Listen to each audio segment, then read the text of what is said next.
गोंडा दौरे पर पहुंचे उत्तर प्रदेश सरकार के प्राविधिक शिक्षा एवं उपभोक्ता मामले मंत्री तथा जिले के प्रभारी मंत्री आशीष पटेल ने पर्यावरण दिवस पर लगाए गए पौधों के सूखने को गंभीर मामला बताते हुए दोषियों के खिलाफ कार्रवाई के निर्देश दिए हैं। सर्किट हाउस में मीडिया से बातचीत के दौरान उन्होंने कहा कि पौधों को केवल दिखावे के लिए नहीं बल्कि उनके संरक्षण के लिए लगाया जाना चाहिए।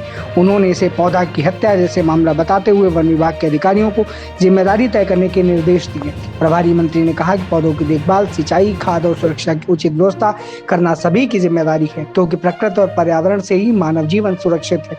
इसके बाद उन्होंने स्वास्थ्य शिविर का उद्घाटन किया और केंद्र सरकार के 12 वर्षों की उपलब्धियों का उल्लेख करते हुए कहा कि उत्तर प्रदेश तेजी से विकास और सुशासन की दिशा में आगे बढ़ रहा है। शिक्षा, स्वास्थ्य, रोजगार, कृषि और उद्योग के क्षेत्र में सरकार लगातार काम कर रही है। बाद में आशीष पटेल किसान मेले में पहुंचे, जहां उन्होंने किसानों के लिए चलाई जा रही विभिन्न योजनाओं की जानकारी दी और कहा कि सरकार की नीतियों से किसानों की आय में वृद्धि हुई है। इस दौरान जनप्रतिनिधि, अधिकारी और बड़ी संख्या में किसान मौजूद रहे। हमारी सरकार ने, माननीय प्रधानमंत्री जी के नेतृत्व वाली सरकार ने जनमानस की बेहतरी के लिए नई नई योजनाएं लाने का काम किया है और उनको जनमानस तक पहुंचाने का काम किया। और सबसे बड़ी हमारी सरकार की खूबी है, जो एक पूर्व प्रधानमंत्री जी ने कहा था कि मैं 1 रुपये भेजता हूं और 80 पैसे जनमानस तक नहीं पहुंच पाता, केवल 20 पैसे होता है। हमारी सरकार ने सबसे पहले इस लीकेज पर रोक लगाई और ज़्यादातर योजनाओं में डीबीटी, डायरेक्ट बेनिफिशियरी ट्रांसफ़र का काम किया है। मैं बड़े विश्वास के साथ आपको कहना चाहता हूं कि प्रधानमंत्री जी के नेतृत्व वाली ऐसी योजनाएं जिनको उसके पहले जनमानस को नहीं प्राप्त हो पाती थी, उनको भी जनमानस तक पहुंचाने का काम किया। चाहे प्रधानमंत्री ग्रामीण सड़क योजना हो या प्रधानमंत्री आवास योजना जाति का हो, जिसने प्रधानमंत्री जी की योजनाओं को बिना किसी भेदभाव के प्राप्त ना किया हो। मैं एक विषय और कहूँगा, वो स्वास्थ्य के क्षेत्र में एक बड़ी क्रांतिकारी कदम था। मैं इतना ज़रूर कहूँगा कि प्रधानमंत्री जी और माननीय मुख्यमंत्री जी के नेतृत्व में उत्तर प्रदेश आगे बढ़ रहा है, उसमें गोंडा भी समाहित है। और मैं इतना ज़रूर कहूँगा कि उत्तर प्रदेश $1 ट्रिलियन इकोनॉमी की ओर धीरे धीरे कदम बढ़ा रहा है और प्रधानमंत्री जी का जो विजन है 5 ट्रिलियन इकोनॉमी का, उसकी ओर उत्तर प्रदेश एक महत्वपूर्ण भूमिका निभाने जा रहा है। जब कच्चे मकानों की जगह पक्के मकान दिखते हैं आपको, तो निश्चित तौर पे आपका एक नई दृष्टि बनती है सरकार के प्रति और सरकार की जो योजनाएं वास्तविक रूप से पहुंचना चाहिए वो प्रतिबंधित।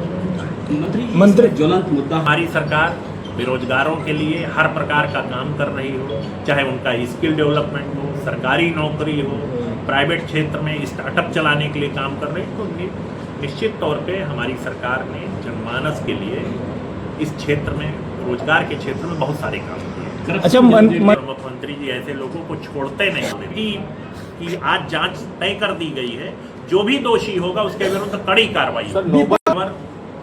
आप अल्टीमेट आप ये देखिए कि एसआईटी गठित हुई है या नहीं। तो पेपर लीक का विषय है, जैसे ही हमारी सरकार को पता चला, उन्होंने कड़ी कार्रवाई करते हुए परीक्षा निरस्त कर दी और अब की बार जिन परीक्षार्थियों को ये परीक्षा देनी है उनके लिए फुल प्रूफ व्यवस्था की गई है। और जो इस पूरे प्रकरण में दोषी हैं उनके विरुद्ध सीबीआई जांच चल रही है। सीबीआई ने कई दोषियों को पकड़ करके कानून सम्मत कार्रवाई के लिए आगे बढ़ने का काम। मंत्री जी लगा इस धंधे में मैं शामिल तो हूं नहीं, लेकिन इतना जरूर मैं कहूंगा आपसे कि पेपर लीक का कोई भी विषय आया है तो सरकार ने कड़ी कार्रवाई ना की हो तो आप सब लोग बता, सरकार को हैंडओवर कर दिया है जो दोषियों के पकड़े जाएंगे। मतलब बड़े लोगों के बीच में मुझे क्यों फंसा रहे हैं? अरे यार मंत्री, तो मैं कह तो रहा हूँ, अगर किसी ने कुछ कहा है तो उसी से पूछे, मुझे काहे फंसा रहे हैं? गोंडा की धरती को मेरा प्रणाम।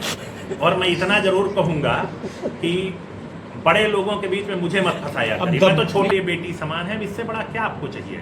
कार्रवाई क्यों? गिरफ्तारी का वो होगा तो गिरफ्तारी का भी चाहता हूँ। अदिति मेरी भी बेटी जैसी है, छोटी बहन जैसी है, जो आप मान लें। और उसके विरुद्ध किसी प्रकार का भी अगर निकृष्ट कार्य उसके ऊपर टिप्पणी करने का काम किया गया तो ऐसे आदमी को इतनी कड़ी सजा मिलनी चाहिए कि वो दोबारा किसी बहन बेटी के विरुद्ध इस प्रकार की घटिया टिप्पणी ना करें। यहाँ पे ये हाई टेंशन तार का इस तरह का कोई प्रकरण है तो मैं ये आपको विश्वास दिलाता हूं कि उस पर तेजी से कार्रवाई। वही प्राथमिक विद्यालय था, उसके ऊपर लाइन गई थी और उसको हटाने का पैसा। इस प्रकार की कोई अगर है जिससे तात्कालिक मानव जीवन के लिए खतरा है तो पहले उसको ठीक कराएंगे। मंत्री जी, कहने को तो मेडिकल कॉलेज है लेकिन वहाँ सुविधाएं जो है कुछ है भी नहीं। ये मुझे भी जानकारी मिली है। मैंने जिला डीएफओ से कहा है कि जो भी इसके लिए दोषी हो कड़ी, आपने शायद उस दिन भी मेरी बात सुनी होगी, मैंने ये कहा था कि केवल पेड़ मत लगाइए, उसको जीने का रास्ता बनाइए पेड़ को, चाहे उसके चारों तरफ वो लगा करके, ट्री गार्ड लगा करके। ये बात मैंने उस दिन आपने सुना ही होगा, मैंने कहा था। और इस प्रकरण में जो भी दोषी होगा, डीएफओ को मैंने कहा है, मैं कल जब वहाँ से प्लान बना तो मैंने डीएफओ को फ़ोन करके कहा है कि जो भी जिम्मेदार हो, ये तो पेड़ की हत्या हुई, जो भी हत्या के लिए जिम्मेदार हो पेड़ के, उनके विरुद्ध कड़ी कार्रवाई। राजनीति हो या क्रिकेट, देश विदेश की ब्रेकिंग हो या आपके मोहल्ले की बड़ी खबर, सब मिलेगा एक ही ऐप में, सबसे तेज और भरोसेमंद। अभी डाउनलोड करें दैनिक भास्कर डिजिटल।